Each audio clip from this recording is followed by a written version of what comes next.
Fast Forward Productions. The women are speaking.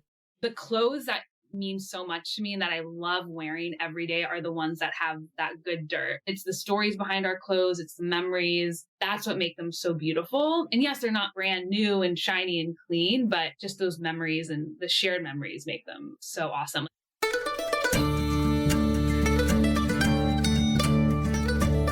You're listening to the Good Dirt Podcast.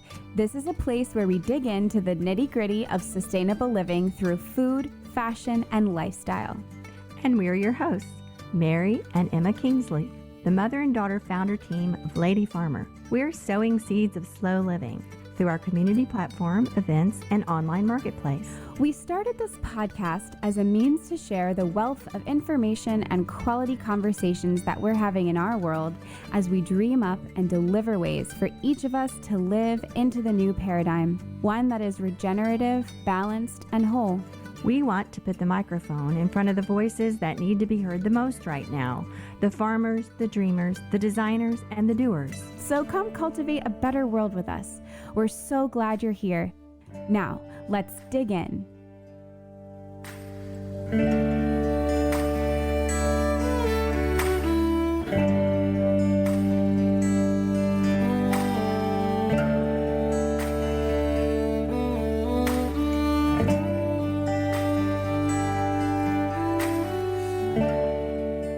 Good morning, Mom. You were just telling me about a hot chocolate recipe that you had made, and it sounded really good. And I was wondering if you wanted to just repeat that really quickly for anyone listening.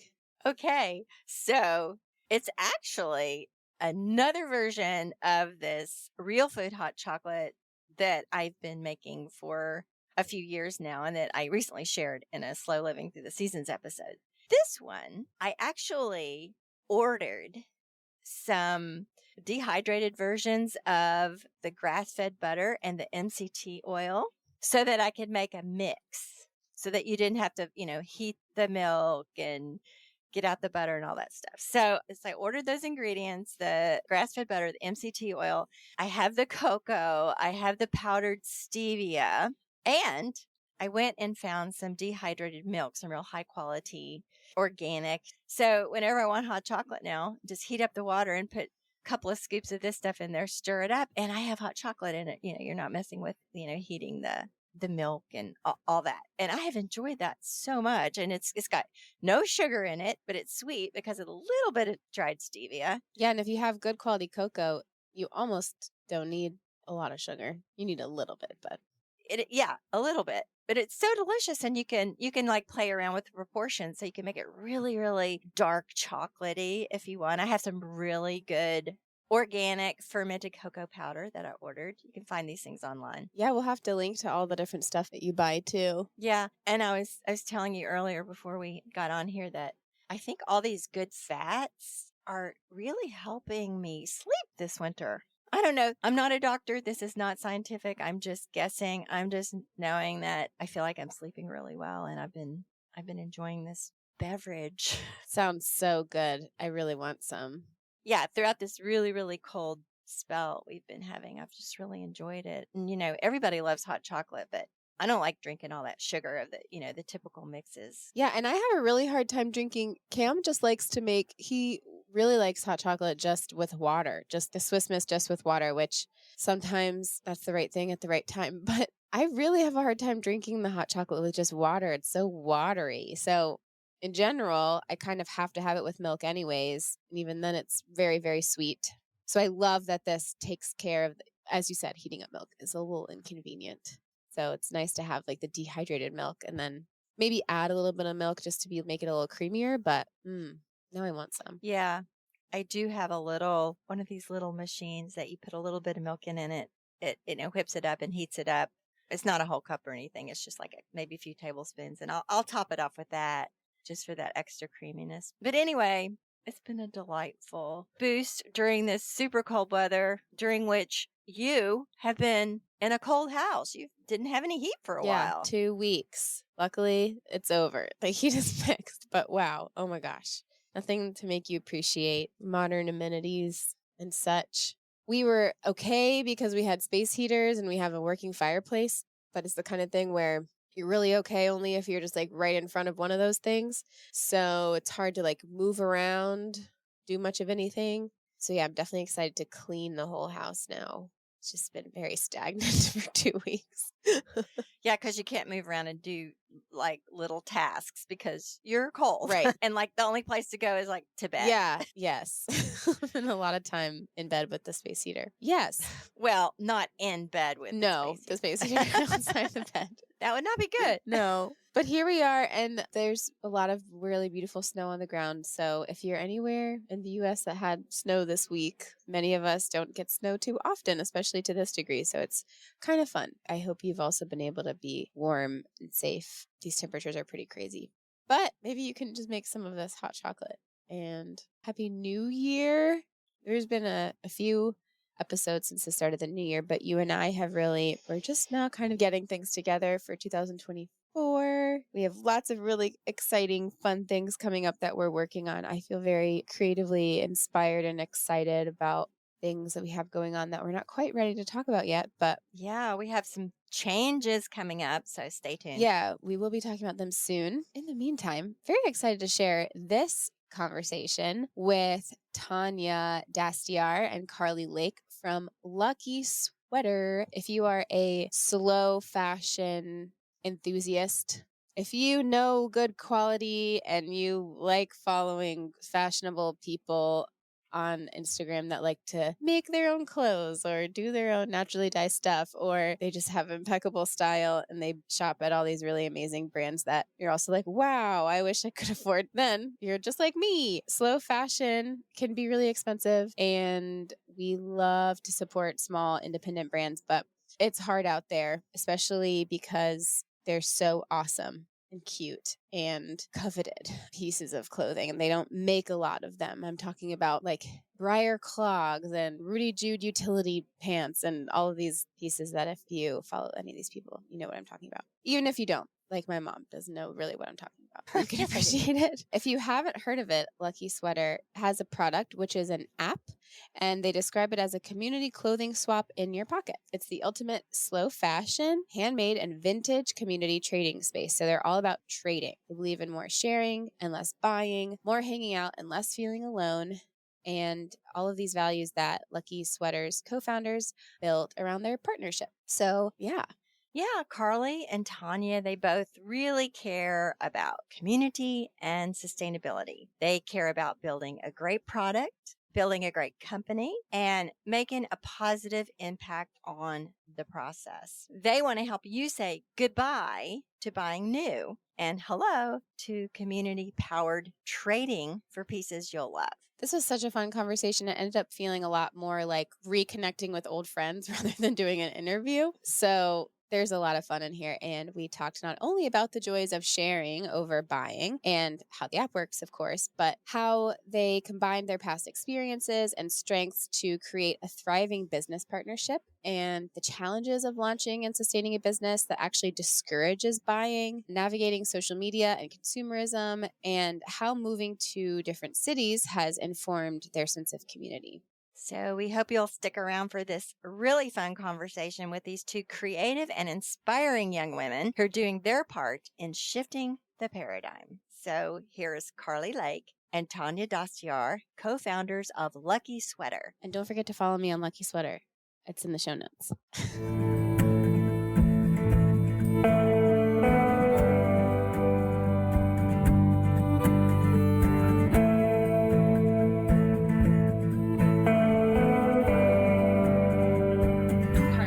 Carley Lake. I'm the CEO and co-founder of Lucky Sweater. Lucky Sweater, we call it like a community first curated clothing swap in your pocket. Our goal is really to help people connect with like-minded folks who love the things they love. So we have communities for people who love slow fashion, brands that care about the environment, more timeless than trendy, care about workers' rights, people who swap, connect, and share inspiration around those brands. We have a community for makers. So sewists, crocheters, knitters, metalsmith, and they connect around those passions and they trade both their finished work in progress and craft supplies. Because we all know, I know you all sew, there's fabrics we haven't touched in years, so you can bring life back to those. And then a few weeks ago, we just launched our vintage community, which we're so excited about. 3 communities. It's just like really community first, secondhand, sharing this closet, sharing the memories behind them. Started that a few years ago. I'm originally from Los Angeles, but now live in Amsterdam. So happy to talk more about very different with materialism, ways of life, the big shift there. Happy to go more into that. And I was very lucky because I quit my job. Also talk more about my job prior to Lucky Sweater, and was looking for a co-founder and found Tanya, which I'm very grateful for. So I'll let Tanya do a quick. Yeah, this is all like very modern, like new age matchmaking. Yeah, we met online. We met online. Yeah, sponsored by COVID. My name is Tanya Dastyar. I'm leading product. I'm the CTO of Lucky Sweater. But yeah, we're co-founders. So I handle more of design and the technical aspects of the app. And I work with our amazing developer whose name is Anthony, who's actually also here from, not in the room, but he's here. He's on cat duty, so the cats don't scratch on our door. and building the app too at the same time. Yeah. My background is technical. I studied computer science for my undergrad and then worked in big tech. I moved to Seattle and worked at Microsoft for a while. And then really, honestly, I learned a lot about sustainability, about the way that I want to live my life, my values. And I feel like in the corporate world didn't feel right. So I actually thought I was going to quit tech altogether, did that whole eat, pray, love situation. And COVID happened. I was glued to my computer. And then I met Carley and she was telling me about this idea about community-based trading. And I had just gotten into plant swapping actually during COVID. I have had great experience with these behaviors. Yeah, that's basically history. I was like, I have to work on this with her.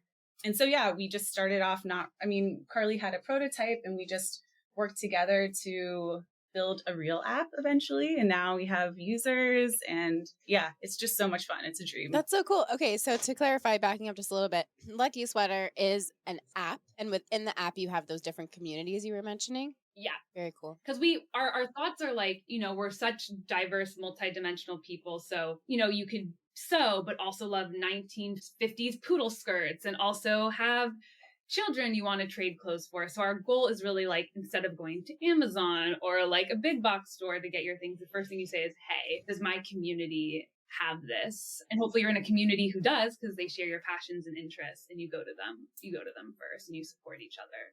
Community can be defined by your physical community, which I think like Buy Nothing has done a really great job with in-person communities. But I think what we realized that was missing is like, hey, if I'm really into this like very niche thing, like someone else in Germantown, Maryland will not, like there's likely not a chance that someone's going to be super passionate about that. And like, I kind of want to find someone that I can talk about these nitty gritty things with. And like, that's a core part of each person is like all of these interests. So using technology to connect you to people all around the world. And we have such like, have heard great stories. And like, I mean, obviously we're connected around the world. Yeah. But. So it's a Buy Nothing like trade platform. Exactly. So we have the 3 groups and essentially you list items that fit the group, I guess, specifications. So slow fashion items. We have an approved brands list. All of those brands Carley looks through, our team looks through to make sure the garment workers are being paid ethically. All of the, manufacturing information is all listed and accurate. There's no holes in it. And just everything is super transparent. And then, you list the item, you specify whether you're open to have, get anything in return or you want something specific. You can also gift too, which is becoming a big behavior on our platform, which is awesome. But no selling. No buying or selling. Yeah. And everyone who was on our platform last year is like, are you doing the gift exchange again? So we're also trying to do more ways where like, especially for like handmade things and supplies, just actually like, I trust this platform. I love this community. I might not even want anything in return, and just giving is becoming a core piece of the platform too. Awesome. Yeah. This is incredible. And when you said just, you'd love to get in the nitty gritty of all this with people, like, we're your people. We want to get in the nitty gritty of this. This is just so much fun. I'm listening to you talk and I'm like, just woo. I think I downloaded this one time. I remember I opened it. Okay. Like it's all coming back to me. Like I downloaded it because someone that I follow, I love Rudy Jude and all of her stuff. And I love the like Rudy Jude, like community. And so I follow a few people who are like, follow me on Lucky Sweater. I was like, what's that? So I downloaded it. And then I remember seeing like next drop in a few days. And I was like, okay, I'll come back. And then like, so there's some feedback for you, but I'm obviously going back to it. No, yeah, that's another thing. Like, we have this thing called the swap drop. So it's like, how do you build tech mindfully? And we're learning every day how to do that, of course, and take feedback. And, you know, it's tough out there because you want people to use your app. You want it to be engaging, but you don't want people glued to their phone. So 2 ways we're doing that is we have this thing called the swap drop.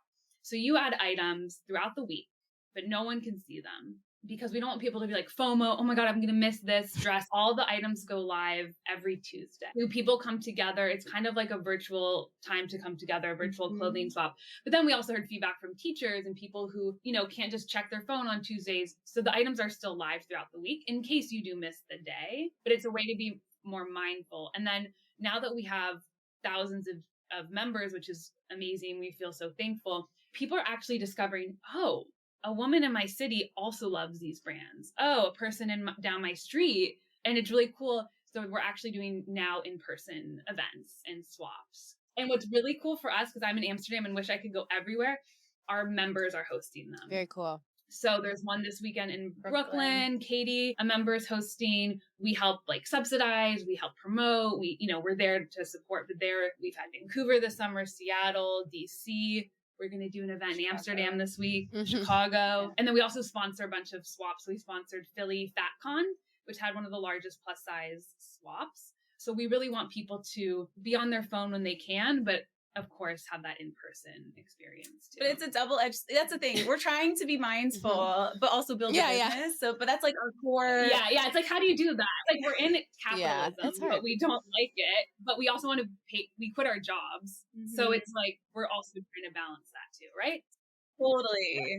Well, and I think for us too, it's like we want to be mindful about whatever we decide to do. I think like it's really easy, especially in tech now. It's like notifications and this, like we do don't that, do a lot of and notifications. I think everything, like each additional feature that we build is super mindful, and like we want to make sure that it actually like makes things better and more useful. So like, will we buy and sell? Like, I don't know, like maybe people are trying to on the platform. So we're trying to see how can we do that mindfully. Maybe there's a garage sale once a month. So it's like, build it in, and people want to engage with brands, but we don't want to be an ad-filled platform. So it's like, how do you find the balance and where it is mindful and enjoyable for the end member? So we're still figuring it out. I have a question. Where does the shipping come in? Do people ship their own stuff out and they bear the cost of that, or how is money exchanged in that way? Yeah, so people do cover shipping.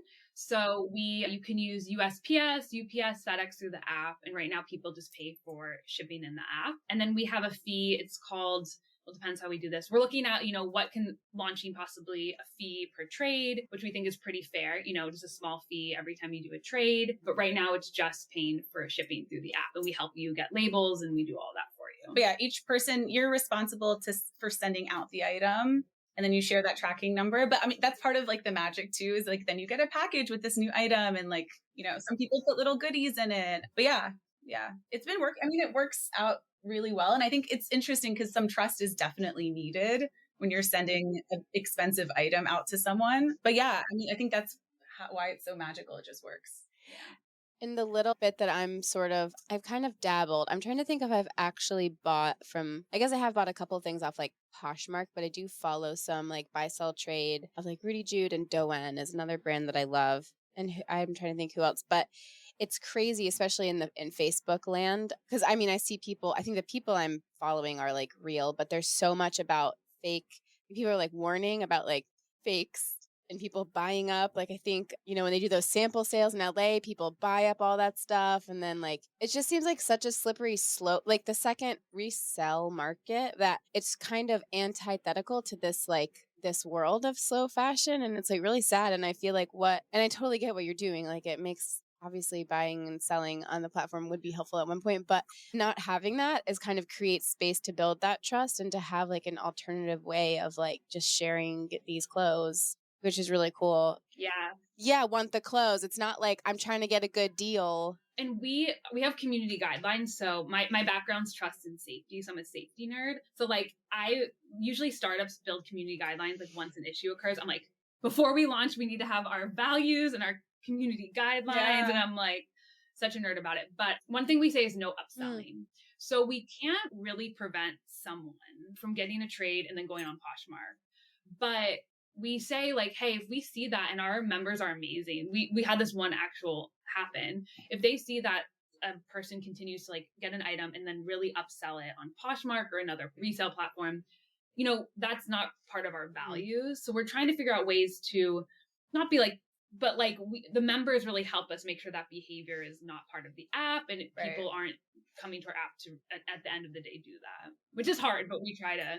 Yeah, I don't know. It just, I think also something we knew we needed to build from the beginning was like the cultural aspect of like these rules that are not written anywhere, where it's like, oh, is this okay? Like, which the slow fashion group always, I don't know, they always had built in. But I think because we want to be mindful, we don't want people to just come to our app to find new things. So we have a full community discussion section where people can learn together. People post their outfit photos. We like no filters, no like, it's just like, you know, what you're wearing with no makeup on. And it's just a great way to connect. So when you're trading, you feel, you know, these people, these are your community. So you see their faces, you know, their names, you know, where they're from. We have like really cute about me sections, you know, their measurements. It really helps so that behavior doesn't. And you can see what they've traded. Like that's the fun part too, is like, if you pass on an item, the item lives on and you can like follow who ends up having it. So you can just look to be like, okay, does this person like, I don't know. There's always times where you're just like, what's going on here? But in the app, at least we try to find ways to really bring out, they're a human, bring out the person. When you're using the tech. It reminds me of, you know, we like to do local swaps around here in our community, and we do it amongst friends, and we trade clothes, of course. And so then you're out and about and you see your friend wearing your jeans or your sweater or something. And it's funny. It makes this wonderful connection. And I have Anna's jeans, and every time I put them on, I think of Anna. And it's just so great. And y'all have taken it virtual. So this is great. In the beginning of the app, I mean, when we were trying to figure out what we, you know, how we wanted to build it, I mean, we still use it a bunch, but we added a bunch of items from our own closets to trade. And we had to be the first closets. We're like, we put our whole closet. We put all of our stuff on there. But yeah, there was one of like the original like batches when we first started trading where I put a shirt up, and like just recently I saw someone post a look with the shirt, and I looked at it and I was like, is that on my bed? And then I opened it. It's been up on the app for over 2 years. Yeah. And how many people? Looking back, I think like it's been passed on to like 6 different people. And it's like a beautiful top, like handmade. See the label. Yeah. Hand painted. And I don't know, it's exactly like Mary, that moment where you're just like, wait, this world is so That's small. really cool. Yeah. And when we'll post on Instagram too, and I do our social media, and I'll post like, I had those overalls like last year. It's so cool. Like, and this was going to be my answer for Good Dirt, but it's just like clothes, not because they're new should be valued, but because of the memories and the stories and that juiciness that they carry, the history. Yeah. Oh, I'm loving this so much. I'm literally like eating it up. We often say on here when we're talking about fashion and slow fashion, there's already enough clothing on the planet. You know, we didn't know if somehow miraculously today there was no more clothing manufactured, everybody on the planet would be really fine for a good while. We don't know how long. I don't know if anybody's come up with that. Few years. Yeah. So this added layer of it, which is so community oriented and so connecting, and in connecting with people that aren't even in the same place. It's just brilliant. You girls are really something else. I'm so impressed. That's so sweet. Yeah. This is the impact we want to be making, right? It's like we want to change the way people look at clothing, and everything is digital now. I don't know. We're like the only way to get people to connect. And that's our skill. Yeah. She's technical and I did community and safety and trust. And if you bring those things together, hopefully we can use our skills to help. Right. To make like a new way of interacting with your things. Yeah. Here's another thing I want to say about it. On paper, it kind of makes no sense. Like, oh, you mean I'm supposed to give an item of mine to someone and I pay for the postage? And maybe we've agreed that I'm going to get something back, but I have no idea if that's ever coming or not. And it's just also like, who would do that? Well, apparently a lot of people are doing it. And it's speaking to a willingness in people out there to go outside the box, to go outside the system and do it differently. And almost everybody we talk to on this podcast, and certainly we're trying to do things differently. We're trying to encourage people to do things differently because the way things have been done up to this point, at least in the last several decades, pertaining to clothes particularly, is not working. It's harming us so much. And I love the fact that enough people are waking up to that they're willing to kind of go outside what makes sense on paper. So this is beautiful. And some people, you say, are into gift giving, and I guess the gift givers are paying to have those gifts shipped. Is that correct? Yeah.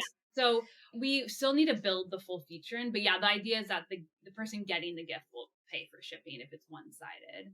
So that's how it works. And then we did a lot of research too before we launched about trust. And what we learned in Shareable is a great resource that we love. I think shareable.net, but they do a lot around like how sharing physical things can actually build trust and happiness. So we see like once someone has done this once, they're like, wow, someone shipped it to me. And it's like this amazing trust that you feel between the other person and each other because you started to build that trust and actually shipping the physical thing. But I think what we're trying to figure out is like, once you get there and you experience the trade, it's like, whoa, you're in.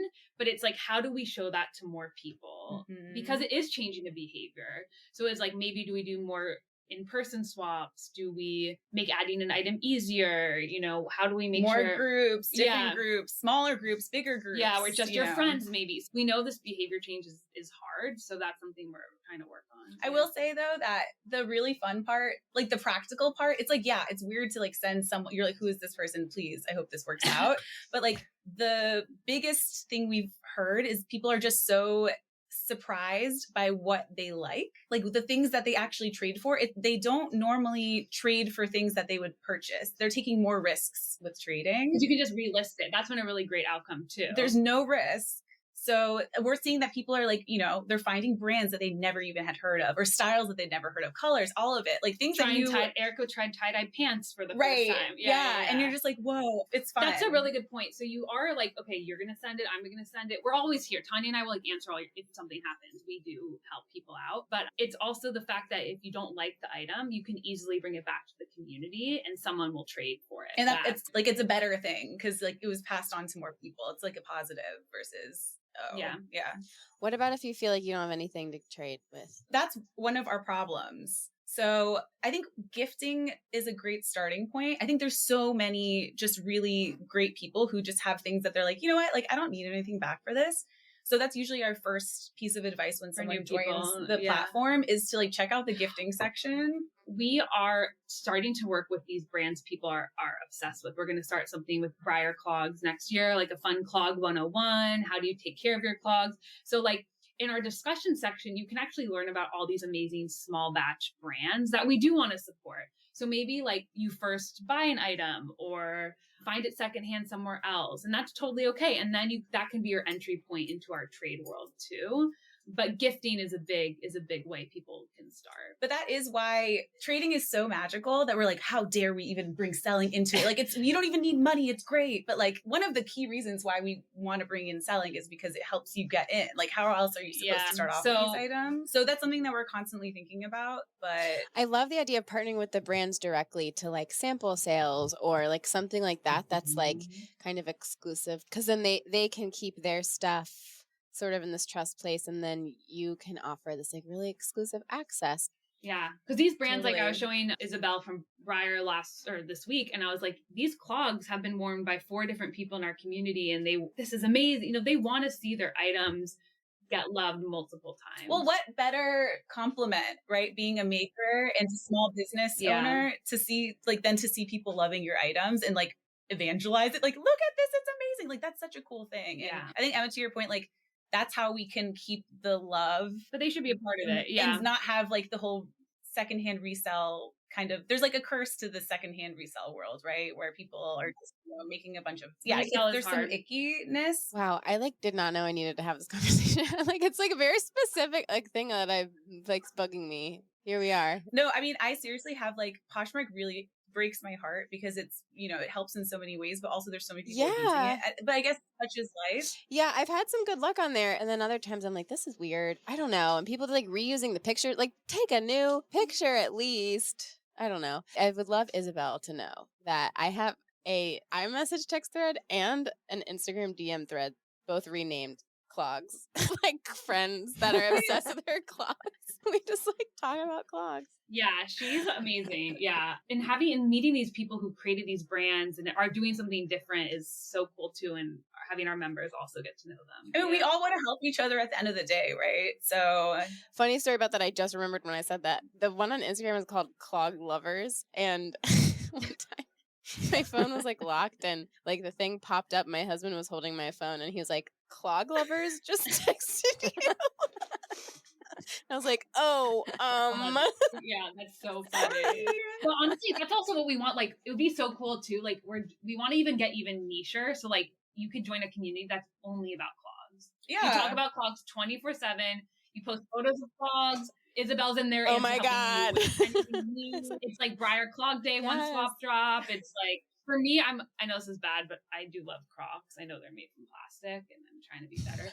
But I want a community because I don't want to buy new Crocs, and I want to see all the weird gibbets people have. Yes, that's so funny. So I want to know, going back for both of you, you both have really interesting careers leading up to this, and I want to hear your individual stories, or a little bit of them at least. And what were some moments along the way, some revelations, some ahas that kind of got you here? I can start from like growing up. Yeah. I was really into fast fashion. I'm also happy to talk to people always ask me, how do you move from the US to Europe? And I grew up really kind of, I don't know if addicted is the right word, but like really into fast fashion trends.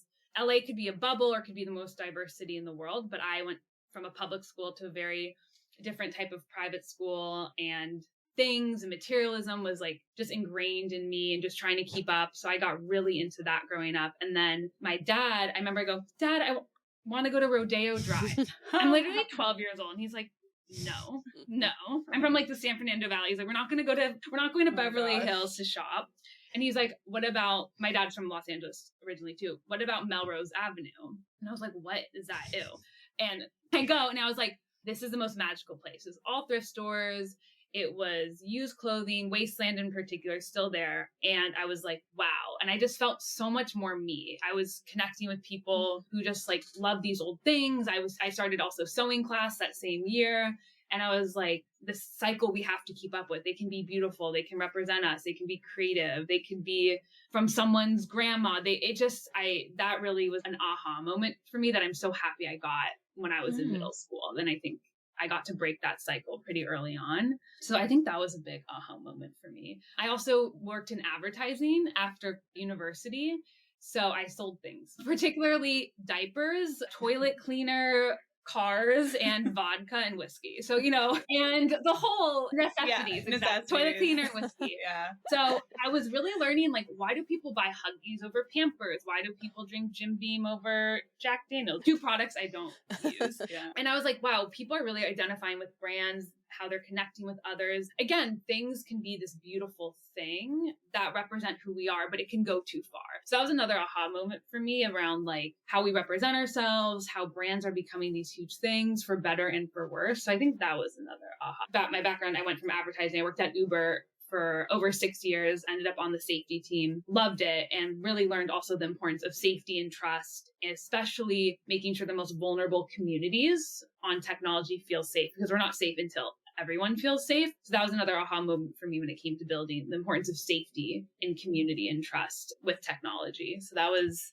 really amazing part before I went on to build Lucky Sweater. So those are 3 aha moments. Yeah. And like, do I have one? We'll see. I'm so grateful for all of the little bumps and, dips in my career. I am grateful that I worked at Microsoft. I realized when I was working there, I worked on a lot of different products with a lot of great people, but at the end of the day, everything has to make money. So I was young and excited and wanted to change the world. And I was placed, there was a big reorg, it doesn't matter, but placed on like boosting search, which is like super profitable for the company. And so for like a year, I was just like tweaking different metrics, and all I wanted to do was just make an emotional impact for people. I think that's what I really learned. The things I was most drawn towards were like, moving on to a different team later in my career. Like, I want people's experiences when they open the browser to be like exciting and not distracting and like, inspirational. And I tried. You didn't want to just sell them something. Yeah,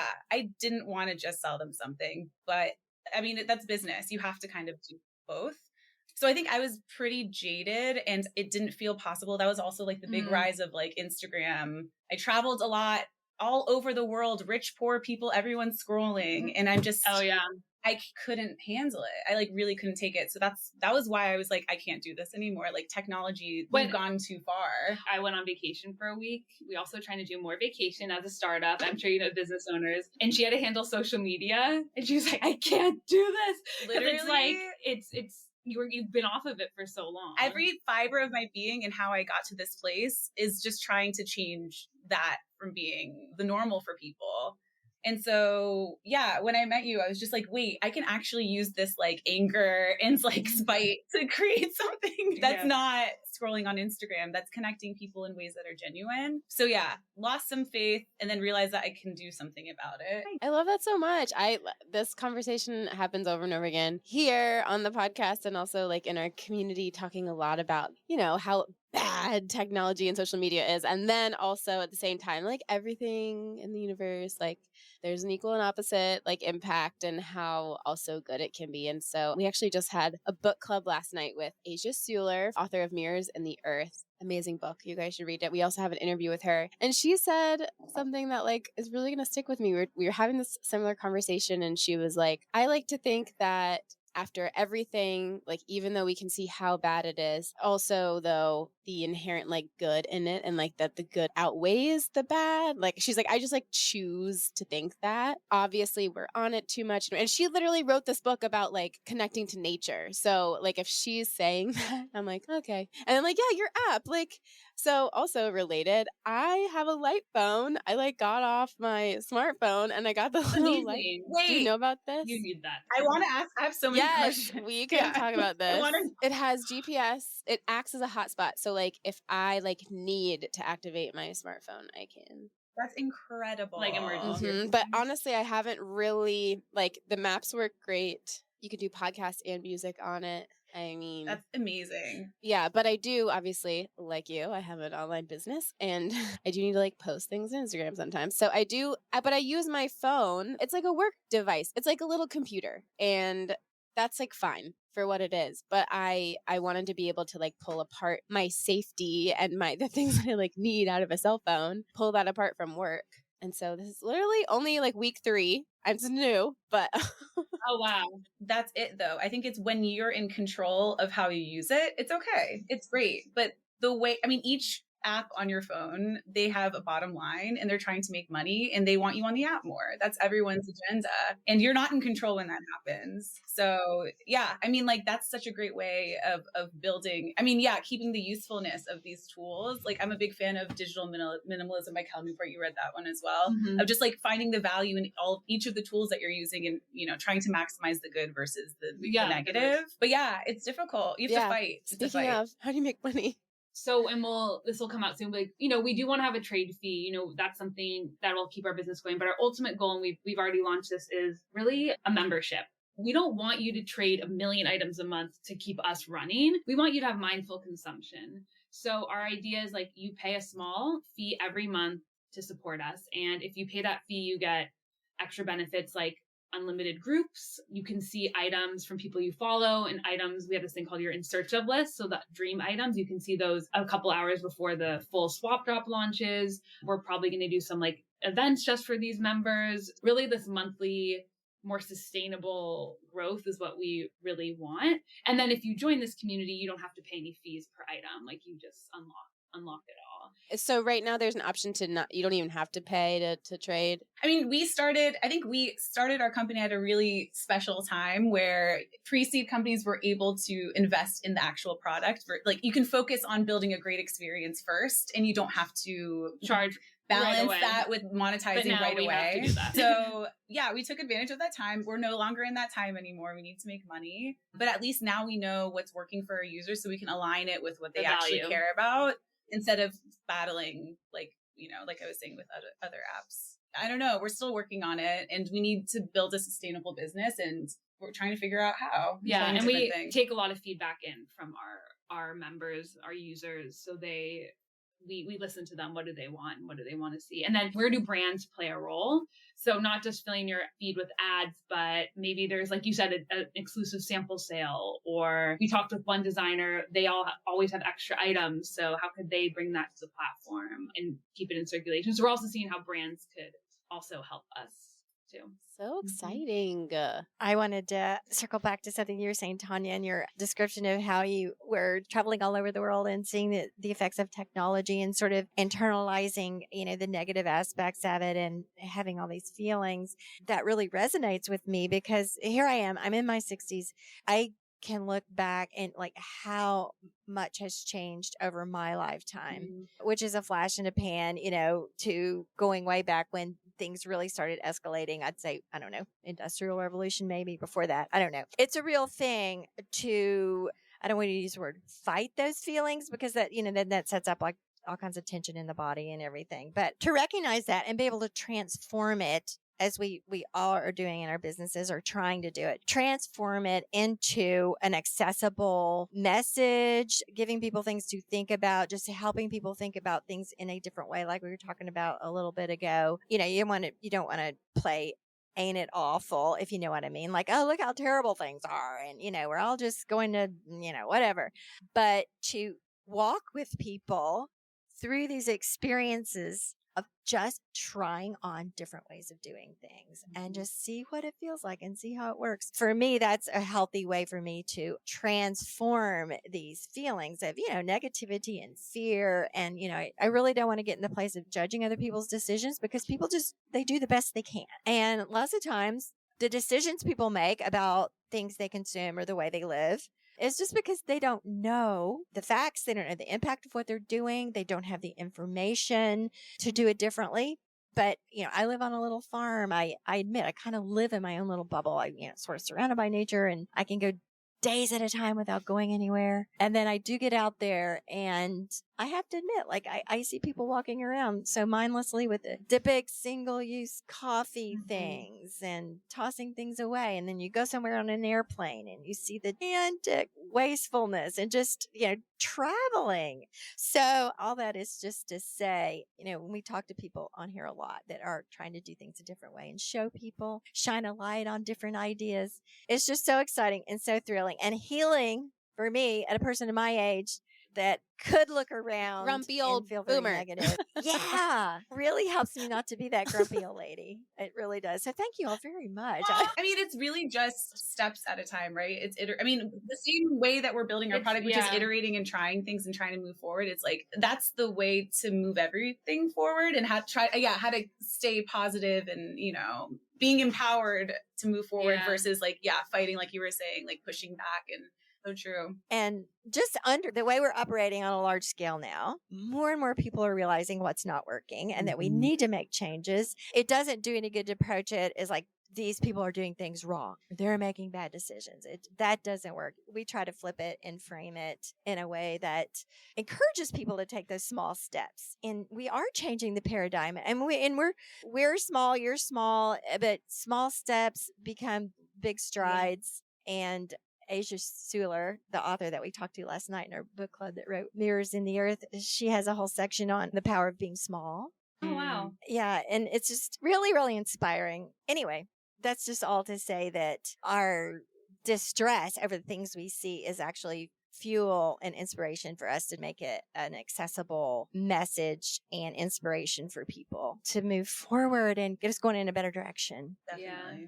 I also think like the noticing how things are making us feel or like sitting more, that's a huge step. That's like my therapist's work for me this whole year. Like just sit in it. Don't do anything. Just how is it making you feel? And that's been a big thing for me. Like, what is buying this shirt, going to the mall every single week? Like, how is it actually making me feel as a kid? Like if I just sat and I would have realized faster, like this makes me feel awful. And that's even that notice is so noticing. And I think people are finally go look something up. Like, I'm tired. Let me look something up. Yeah. And what are we hiding? What are those? Why am I scrolling on? I have a TikTok thing right now that I'm dealing with, and I'm trying to be kind to myself. It's just the noticing. It's not the judging. And I think that is such a great first step. I was going to say, you guys, I heard you speak about the artist way. We're both doing Right it. now? Yeah, Yeah. I'm on like, I think a little ahead. My mom's also doing it. I think she's on like week 8 or something. I'm on like week. Yeah, I might be on week I'm 8. on week 8. Yeah. Oh my God. Just journaling and noticing before you go on your phone, before it's like, that has helped. Honestly, the artist way is why I finally got this, because I was tired of writing really? over and over again how much I like hated being,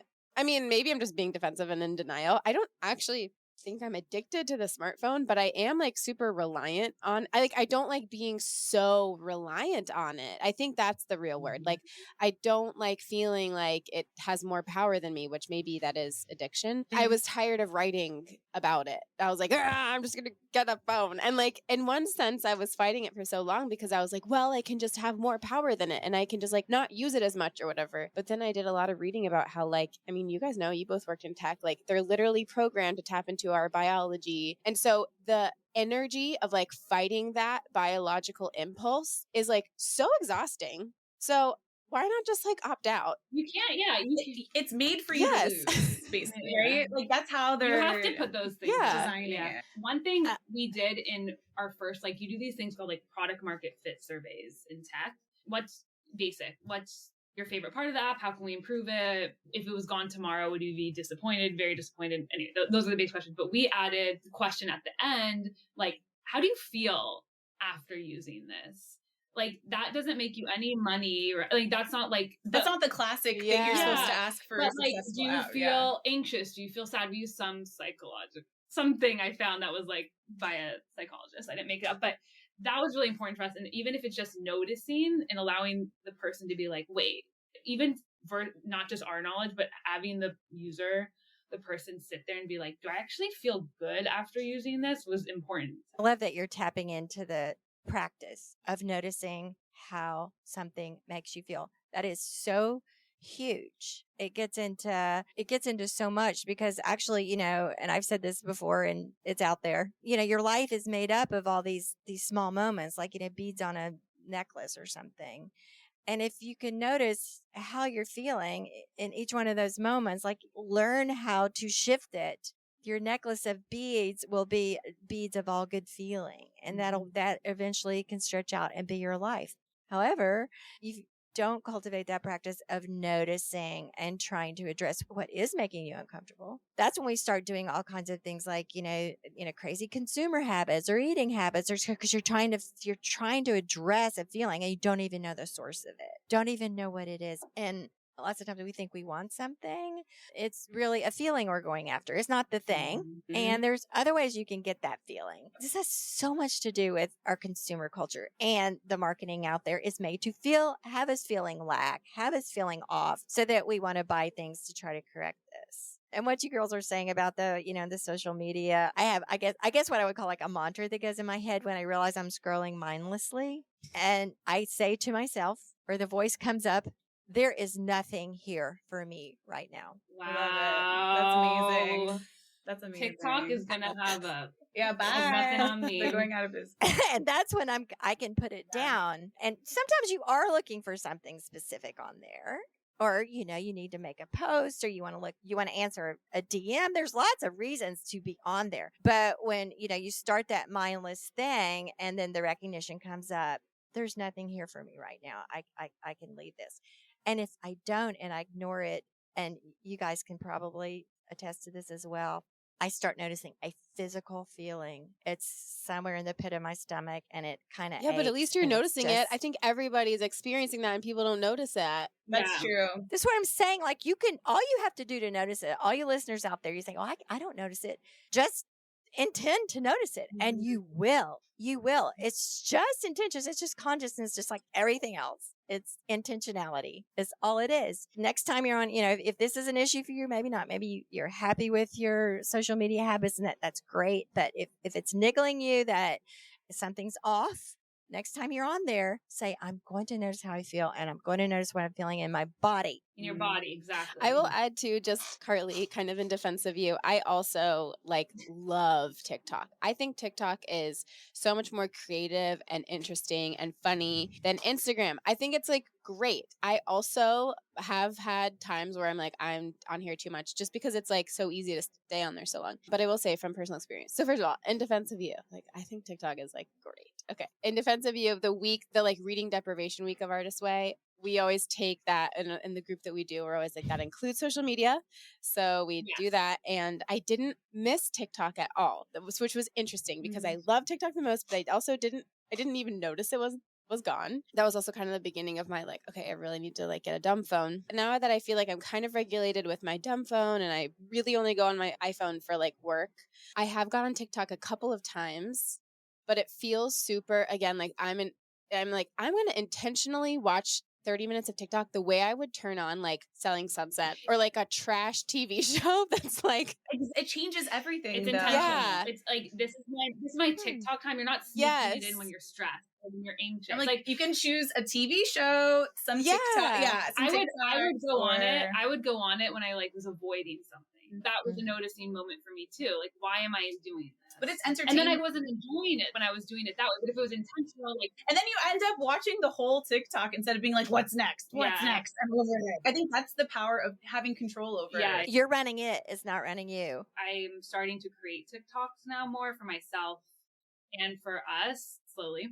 And when I create and connect with people who've seen the content, and when I'm being really weird quotation mark, you're being yourself. I had the most fun I've ever had on TikTok when I created this video of this, I don't know, I'm going to bring up a controversy, this influencer YouTuber who I find joy out of. Her name's Trisha Paytas. But I was if she came to Amsterdam, what would the 5 places be she would go? It was so weird. And I just had so much fun making it and commenting with people. And I was it's a niche thing. Yeah. It's the same thing. If people are going to comment on it, they're also wait, that was so. But I was, and I was creative and I did research and I was oh, this is fun. And I was in control of it. Yeah. Anyway, there is a place for it. And speaking of Amsterdam, Carly, I want you to speak a little bit about what took you over there. And you mentioned earlier some cultural differences that you would love to speak to in terms of living there. And I also got called out on my Instagram because I don't speak Dutch, which I know is not or on that TikTok. Keeping you honest. I'm also getting,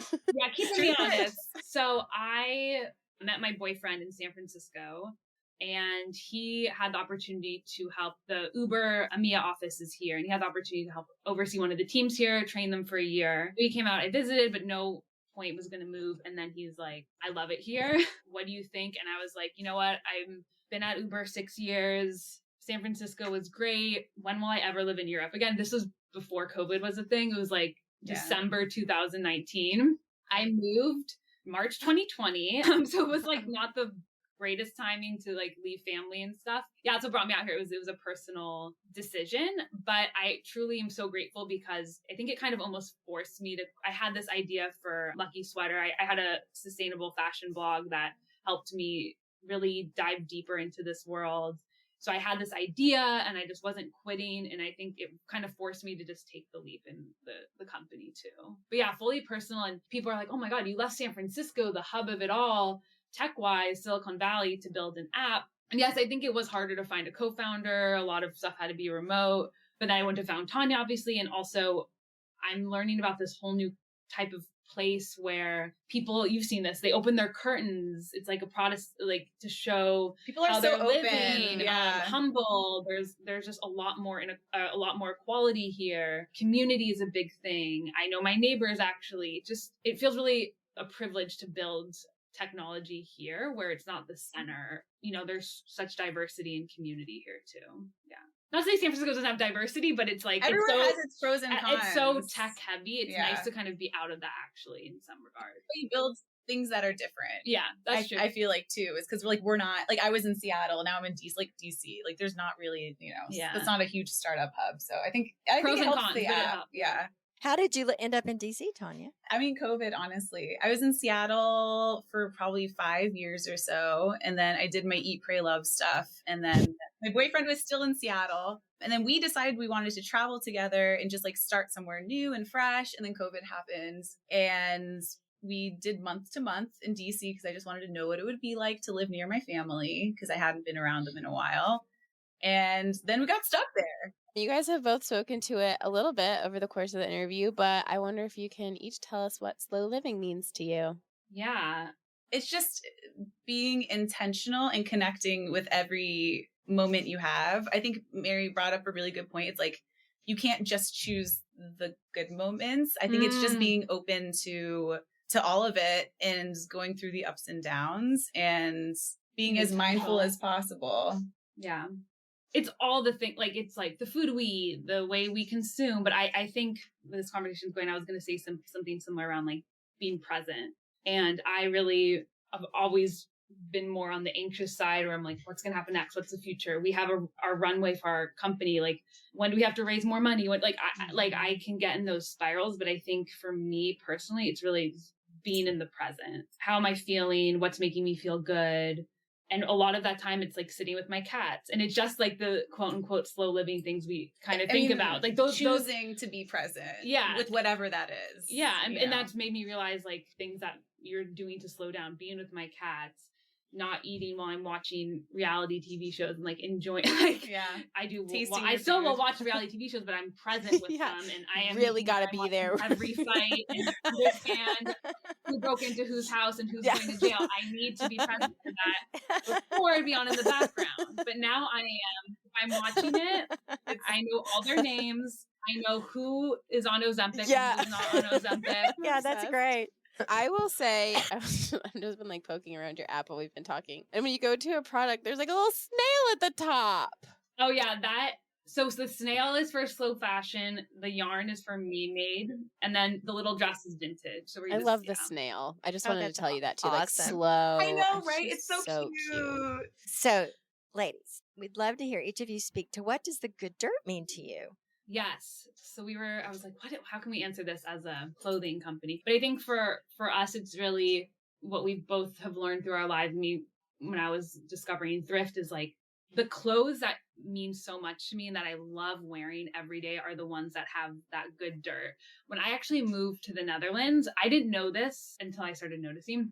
And maybe subconsciously, I was wearing my best friend who I've known since I was 1 year old, only her clothes. I always go in her closet and she always gives me clothes, but I was like always just wearing her clothes. And I was like, because they meant so much to me, I was missing her. And like, it was that good dirt that I needed. And it's the stories behind our clothes. It's the memories.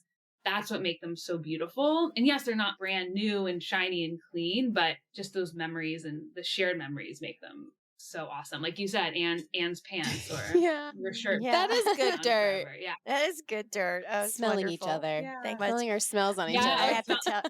I have to throw in here that, we're going through, our parents' things. My mom has this knit sweater that a friend made for her when she was 12 years old. My mom is 96. And this sweater's still in great shape. Wow. Somebody hand knitted it, and it's got a few holes and stuff in it. So that's like, oh, wow. Talk about, good dirt and stories. Yeah. And this is my, she was a teenager in the 40s. And it's just, And how much more special is that than a knit sweater you got online? Completely no comparison. Tanya, what about you? How do you define the good dirt? Well, I think it really hit me. I don't know. I think, Mary, when you were talking about like the string of beads of life, and I think with hearing both of our stories and like you can't, and honestly, our whole conversation, it's like all of the things that we could say are negative are actually bringing us to a new place. And so in those experiences. And so it's like the things that we might see as like, setbacks or like hindering something actually are the things that are going to bring us closer to what's next. Yes. I don't know. Whenever I also just think of worms, good dirt. Yeah. In my mom's garden, it's just really like worms are the best. The best feeling save us all. Just like taking a shovel of dirt and seeing like 50 worms just happily squirming, making that soil. They're the best. Yeah. Worms are so under acknowledged. Oh yeah, they're incredible. If I see it anywhere, I will take it to. They're making some good soft, dirt, literally. Soft land. Yeah. If you see a worm on the sidewalk, do you pick it up and put it somewhere it'll be safe? Oh, I do. Maybe it's we need in our neck of the woods. Yeah. We should have a community of worm savers. You need a worm community on your app. There's a gardening interest group. Yeah. I love that. But there's yeah. crossover with like, animals and Yeah, like, composting and I love it. that's cool. Maybe it could be like the more like just the green, like whether it's composting or planting things or like recipes from like stuff from the farmer's market. I don't know, stuff like that. What would you most like the audience to understand about the work that you're doing at Lucky Sweater? Just, I mean, just like bottom line's like, oh, it's more sustainable. Just sharing and having fun with friends is just so much more fun. Sorry, it's going to rhyme. Than keeping up with trends. It's just like that constant high you're chasing.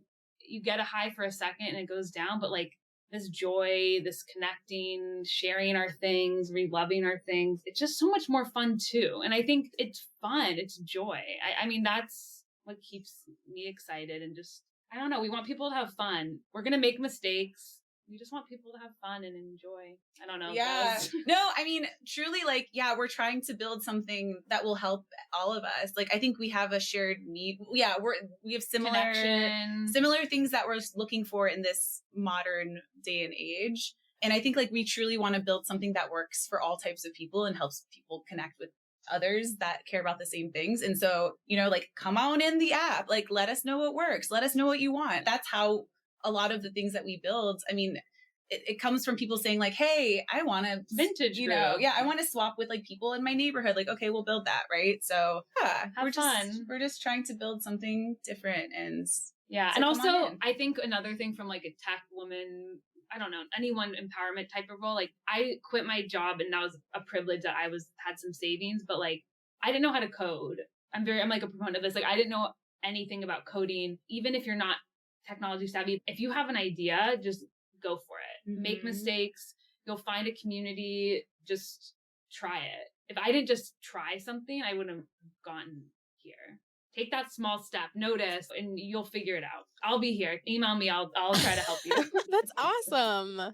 I'm so excited to jump back in the app. I'm really sorry that I truly, seriously, even you just that's saying we need to like, that's all helpful because it's like, oh, I got in and I'm like, I'm not going to give you access to my notifications and I forgot about Tuesday. Like, that's great. That's so helpful. Truly. I mean, use it. Let us know how it goes. I want to do more with you girls. It's just so inspiring and so innovative and so wise. And it's been just such fun and an honor to talk to you. And thank you so much for your time today and being with us. We really, really appreciate it. And we'll be talking again. We will be talking again. Thank you so much, Mary. Thank you for having us. Truly. Bye. Thank you so much. This has been so wonderful to talk to you.